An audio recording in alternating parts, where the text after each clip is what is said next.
All right. Happy Monday, travelers. Welcome back to Show and Tell with Reach the World. For over 20 years, Reach the World has used virtual exchange to inspire youth to become curious, confident global citizens. My name is Tim, and as part of Reach the World's efforts to support educators and families during the COVID-19 pandemic, we are sharing free live stream show and tell events with members of our global community. You can find an updated calendar of live stream events and much more at athome.reachtheworld.org. We have such a full week this week. I'd encourage you to check that out. For today's show and tell, we're getting our week started right by speaking with Karan. Karan is a Fulbright scholar who is calling in this morning from Chandigarh, India, where he's working with female entrepreneurs to bring electricity to villages in India. I can't wait to learn more. To our live stream viewers this morning, please be sure to let us know you're here and share any questions for Karan using the YouTube chat bar. My colleague Chris has already said good morning. Just let us know you're here in the chat bar, share any questions there, and we'll get as many of those questions answered as possible this morning. So without further ado, I'm going to turn things over to Karan. Karan, welcome. Thank you so much for having me and for this opportunity. I was a volunteer with Reach the World over January and February, and my experience in India was 100% enhanced as a result of that volunteer opportunity. And I look forward to sharing with you some of my learnings during this Fulbright. Essentially, for a portion of my project, I've been working with a few different companies, just learning who work in rural energy access, just learning about their models, how they're able to help these rural communities get access to essential services such as electricity, but also other services. And I look forward to sharing with you the models of some of these companies, which are very interesting. And let's get started. I'm going to quickly share my screen. Okay.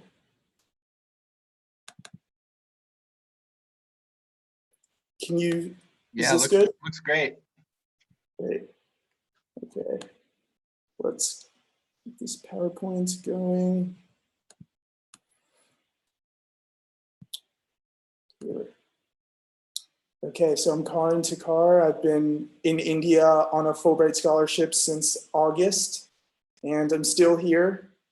And essentially, so as I told you, I've been interviewing a few entrepreneurs who lead these companies that do amazing work. And just to set a brief overview, so I came into India expecting that a lot of the rural areas would not have that much access to electricity. But I found out over the past few years, there's been so much good work that a lot of these villages have been able to get electricity in their areas. And that was one of my key learnings just through talking to a lot of different people in the rural development space in India and energy access also. So power cuts have reduced tremendously across India. And just being in Delhi, I was very happy to learn this. My power does not go out. I have Wi-Fi almost most of the time, and that's been nice. So another key learning is that the needs, so because a lot of people have been able to get access in these rural areas to simple lighting, I'm talking about like solar lanterns or light bulbs or fans. So these are the essential, very like simple, bare minimum lighting needs. And however, these lighting needs are really helpful as well. They allow kids, for example, to study in the evenings. They prevent the usage of kerosene lamps. So initially what the scenario was before a lot of these rural areas were able to get electricity, they would use these kerosene lamps, which are harmful for the lungs and for your health, because they emit a lot of elements that are just not very healthy. So that's one of the main reasons that helping bring electricity to a lot of these areas is important, because it eliminates the use of these harmful products. So, but now, because now the next step for many of these rural areas is they want like refrigerators or other appliances that will help them live and just help them in their daily lives. So now it's going from lighting to more appliances. And the next key learning was there are, however, so India's very interesting. And during my Reach the World experience, I maximized the opportunity to travel to different parts so I could show the classroom I was connected with like how diverse India is. So you have like rainforests, you have the mountains, the Himalayas up north, you have a lot of the rainforest down south, then you have beaches, and it's just a very diverse place, culturally, geographically. So in the north, India has the Himalayas, and the Himalayas are very remote. Some of these villagers live a few days drive from a city, and a lot of them don't even live, a lot of these villages are located in areas that aren't even like near roads. So getting to these villages in itself is extremely difficult. And as a result, they're unable to get access to electricity and just other things that make it more difficult to reach these areas. So there are some pretty big pockets that still do not have electricity. And lastly, the final key learning just from my initial interviews being in India was that solar, which is a new energy technology. So I'm sure a lot of you students have heard about climate change and things like how the environment's being harmed by fossil fuels, which release carbon, and carbon essentially is bad for the environment. So a new energy technology that has not necessarily new, but an energy technology that's become more popular because it's more healthy is solar energy, which essentially means energy from the sun. So there are these solar panels which are able to harness the sun light to create electricity. And this is becoming quite popular in the US as well, but India especially, because India has so much sun, and solar energy has also now, I have learned, become cheaper than the other electricity sources that were already in play. So this is very important because in order for some of these new technologies, you students will start to probably in high school learn about economics. And an important economic principle is that consumers make choices on prices. Prices are very important for consumer decisions.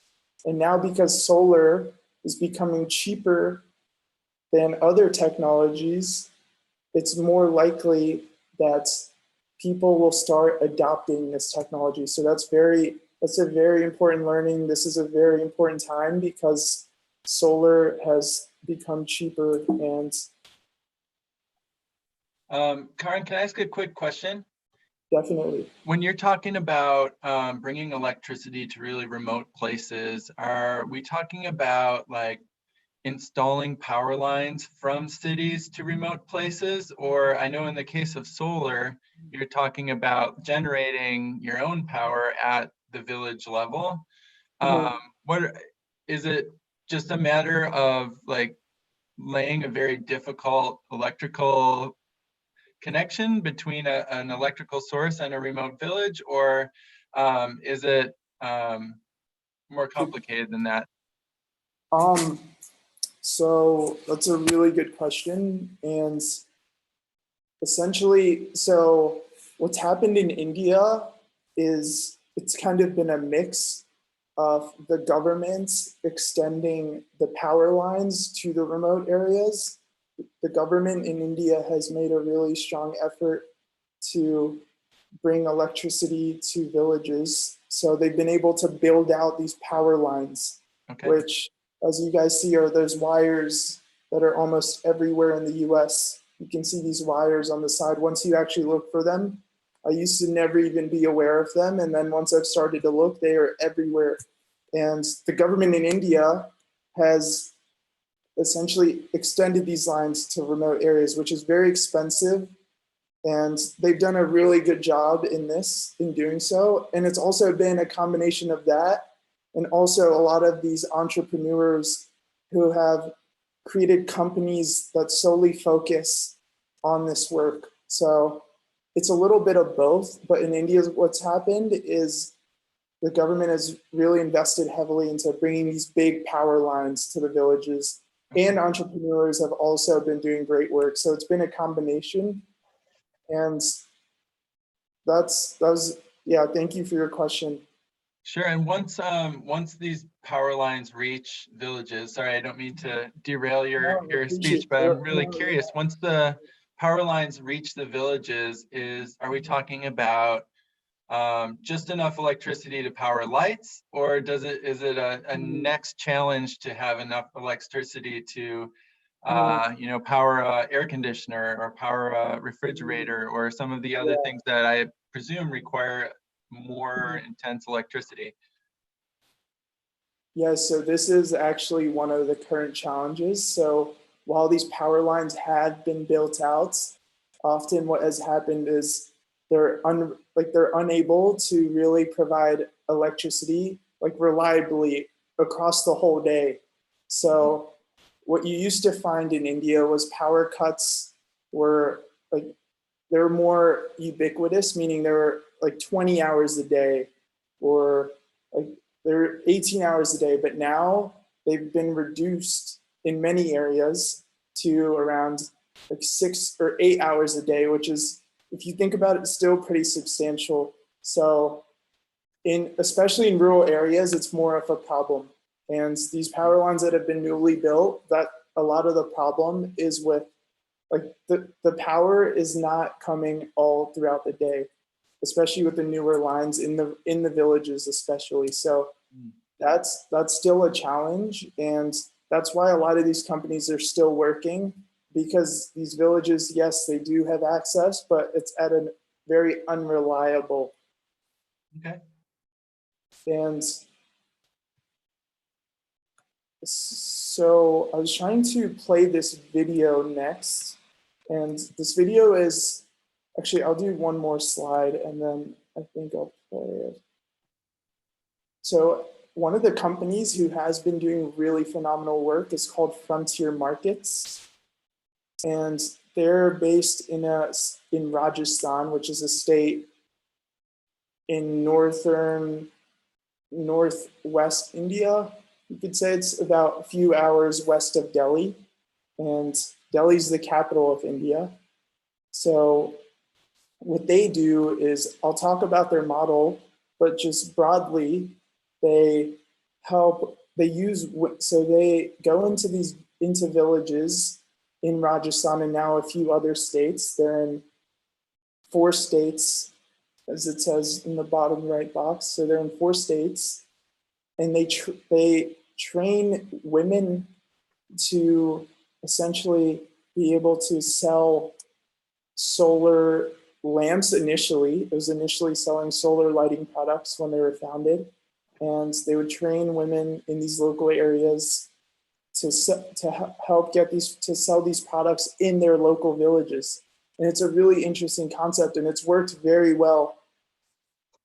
And I'll quickly play a video on this. How much time has it been? It's been about 15 minutes. already been 15 minutes. Okay, I won't play this video. I will just quickly Why don't talk. do you want to summarize what it shows?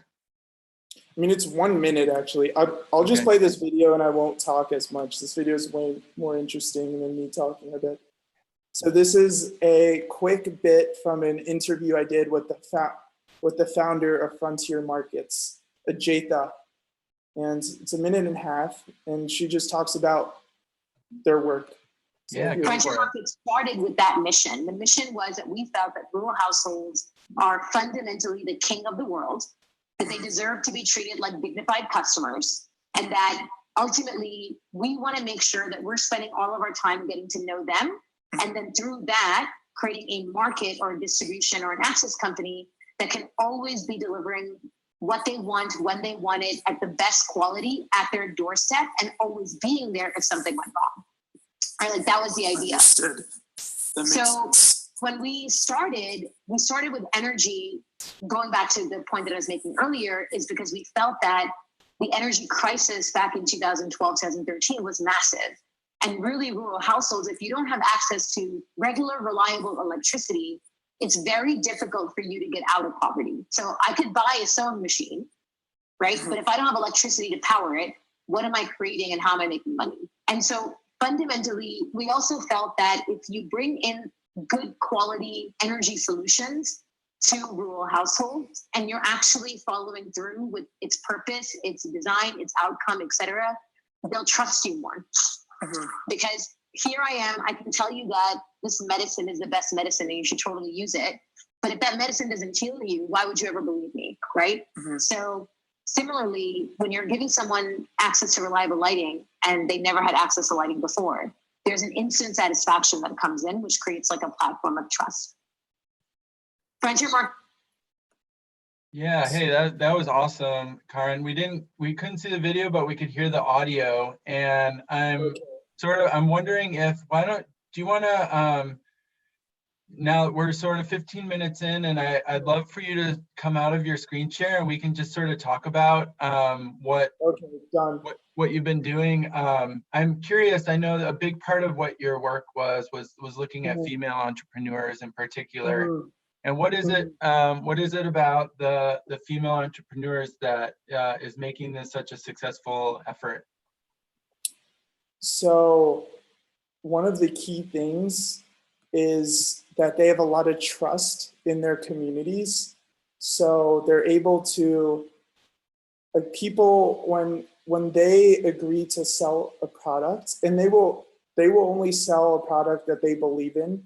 And that really helps like build trust. So people allow them to be approached. They listen to why X product will help this person in their daily life.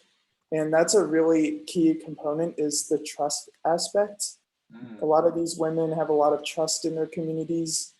And also these models, so they really help the women. So one of my slides involves like some testimonials from a few of these women entrepreneurs, and I'll just read maybe one or two. So Sahuni, who worked in Simply Village, she said, "I drive away the darkness and bring lights into the community." And people give her recognition, respect, and also she's able to have financial independence, which is a really big thing, impact. And so a daughter of one of the mothers, or they're called Solar Sahelis, said, "I'm proud of what my mom is doing. She is uneducated and she's now educating the whole village," because often giving lights enables like education, because then you can study things like this. Yeah, let me ask you, it sounds to me like the women who are leading the charge to bring electricity are bringing it to their own villages. They're not selling it to different villages. It's very personal to bring, and just judging by what you just shared, is that often the case? Yeah, they're bringing it to their own villages, definitely. And these villages are they're actually pretty large in size, many of them. Like some villages have 500 people living in them. And so a lot of these villages are actually, like that's another thing I've learned. Like villages in India are they're not like what one would envision as a village. It's like houses, they're just in rural community, like rural areas. And it's, yeah, and some of them are quite big. So there's a lot of like room and things like that. What was it like for you when you went to visit? I presume you went to visit a couple of these places. What is it like to see them? So it's quite interesting. It's like a different experience because like as someone who grew up in the US and in like near Washington, DC, it's just like going to a village and staying there there's not like internet is it's not very stable. It's like a different experience. You're kind of more present in the process, and it's interesting. It's definitely an interesting thing. And I've actually installed a solar panel in a village, and that was really fun. It's one thing I've learned is installing solar panels is very learnable. Like you can do it. It's not that bad. But that's what I was going to ask you. How complicated is it? Assuming just with my limited knowledge, it seems like solar is such a great, clean source of electricity, and it's not, you don't have to lay cables from a city to a rural area. What is the process like for, based on your experience?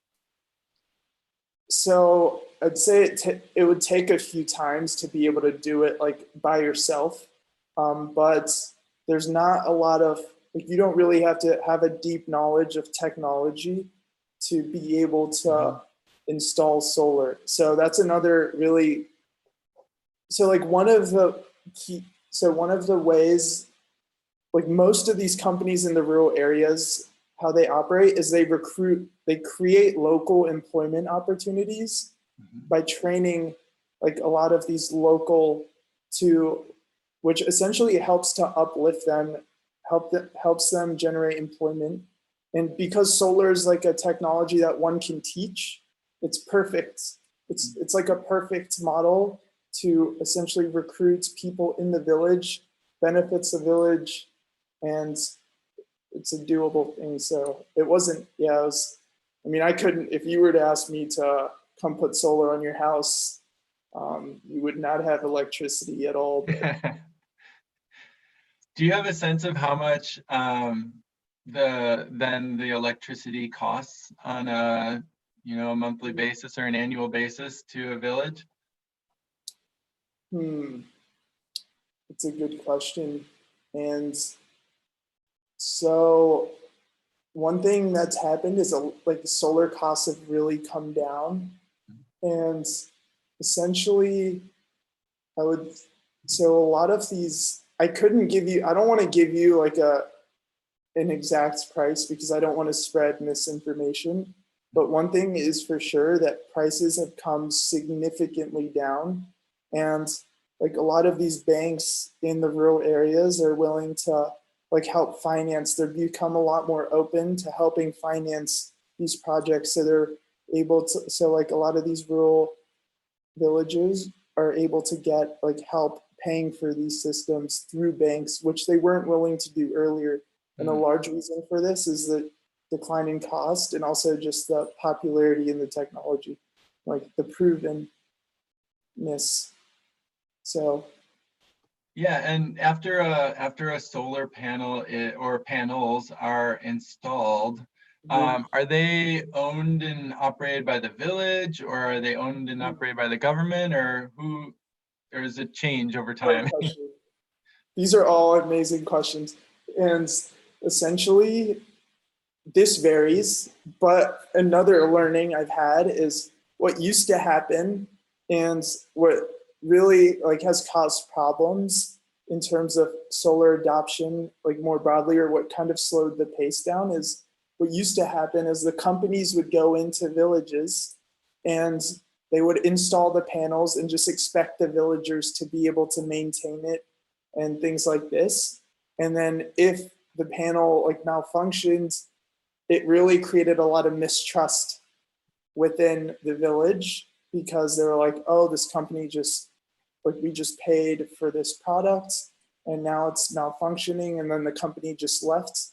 So this, I know this has happened before. I think especially, I recently talked to someone from Kenya, and they were saying that this was like a big issue where a lot of these lower quality products would just flood the markets. But essentially now people have realized like the maintenance aspect of it is just as important, because yes, you bring you help villages get electricity, but then you can't just leave because you have to either properly train them or you have to like remain and like have a local center in these areas to be able to maintain the panels, things like this. So yeah. Interesting. We have just a couple minutes left to go, and for all of our viewers of the live stream and for people who are watching this recording after the fact, I hope you'll let us know you're here. Anybody who has a question, please drop it in. We'll get into it. But I wanted to sort of close on the big question of like how could this change rural India? I mean, how you probably have seen it happen, and you touched on it a little bit earlier in your talk. But what's like the best possible outcome from this? So rural India, in rural India, there are around 700 million people who live in rural India, which is a massive amount of people. And electricity is essentially, it's like the fundamental in terms of, if you think about all the like goods and services, like having lighting is like, that's the bare, so minimum. So this really lays down like a nice foundation. India has done a great job in terms of like getting behind this, and also India has like a few companies invested really heavily in bringing internet to village. So there's a lot of great work being done, and people are starting to, as Ajaytha said, like we treat the rural villages like they're the king, because they essentially, like in India, they are the king. They make up 2/3 of the population, and previously people may have forgotten about them, but now I see there's a lot of focus, which is really nice to see. So that's one thing I've definitely learned, and really Awesome. hopeful and really proud of what India has done in this space.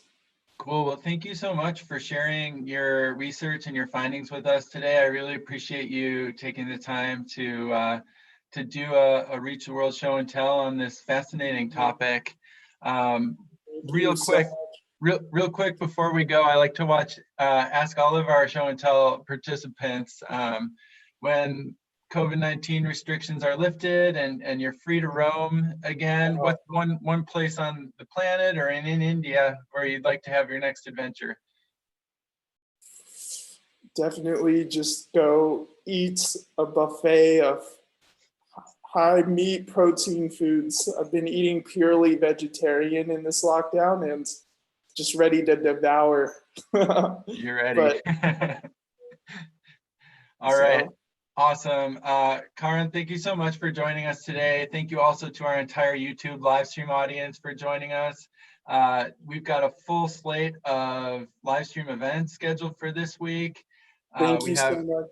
We have an awesome week of STEM-focused live stream events coming up the following week. So make sure you keep our athome.reachtheworld.org page refreshed on your screen.